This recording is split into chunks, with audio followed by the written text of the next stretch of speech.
अरे रे रे ई करे हमरा लइकवा के मुंहई पे करे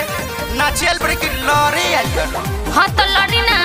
मार के मुआ दे में के ई लइका बा ढोरी पर रोरी मारत आई एंगा मुआ दे उतर छोटा उखार बुझलु की नहीं चल हटा तू तो मत बोला। नचते नचते काहे रुक गइले बारिश ते जवानी काहे झुक गइले अरे नाचना रे बच्चिया नचते नचते काहे रुक गइले बारिश ते जवानी काहे झुक गइले काहे लड़ता रे छोटे छोटे बच्चा से हो बच्चा से अरे ते नाचेल बड़ी की लड़ाई करे बड़ी रे ना मनबे। अरे कैसे नाची नाचे दिया सब तब नु ई लइका बड़ा सा की बानर बड़ा सा करे हम सिखाई एकरा चाचा से नाचो ही में मोहले बापा छा से करे हम सिखाई एकरा चाचा से नाचो ही में मोहले बापा छा से जब लड़ाबे ते छोटे छोटे बच्चा से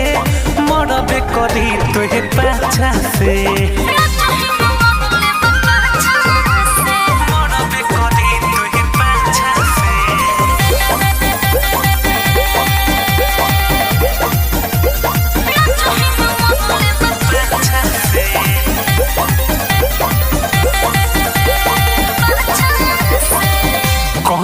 रहिलाओ जाने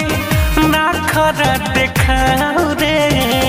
बाबू साहेब यादव जी के हबे बाबे गाँव रे अरे नाच ना तो मुआ दिए तो कौना के दम बारे कौन रहिलाओ जाने ना खरा देखाओ रे बाबू साहेब यादव जी के हबे बाबे गाँव रे नाची आई लोगों तो का इज्जत ना बमोर हो टॉप टॉप चुआता बिना सलोर हो रे तहनी के घर में माई बहन नहीं थे ढेर बोला तारी पैसा ना देबो कैसे ना देबो हाँ तो ले ली हो किसी बरता बे तोरे ऐसा ढांचा से हो ढांचा से अरे ए लइकवा के केहू गार्जियन नहीं खे का रे तो यूट्यूब से डाउनलोड भइल बा का लफंगा कहीं के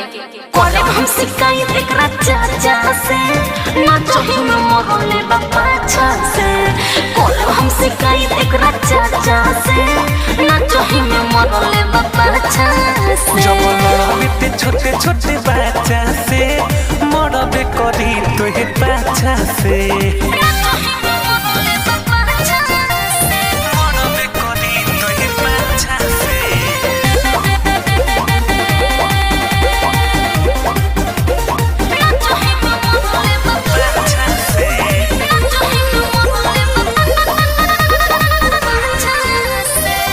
पिन्हले बारे कपड़ा काहे ते इतना छोट रे ऊपर एक भीता के बा नीचा वाला गोट रे ना मनवा तू ई हमर फैशन है पिन्हले बारे कपड़ा काहे ते इतना छोट रे ऊपर एक भीता के बा नीचा वाला गोट रे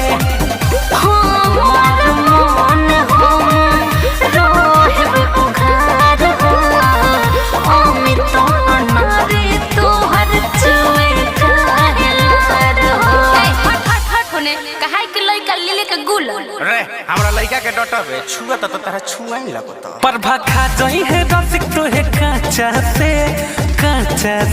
हो काचा से ना खरा करत रू लइका बाखरा नु लगाली है करे हम सिखाई एकरा चाचा से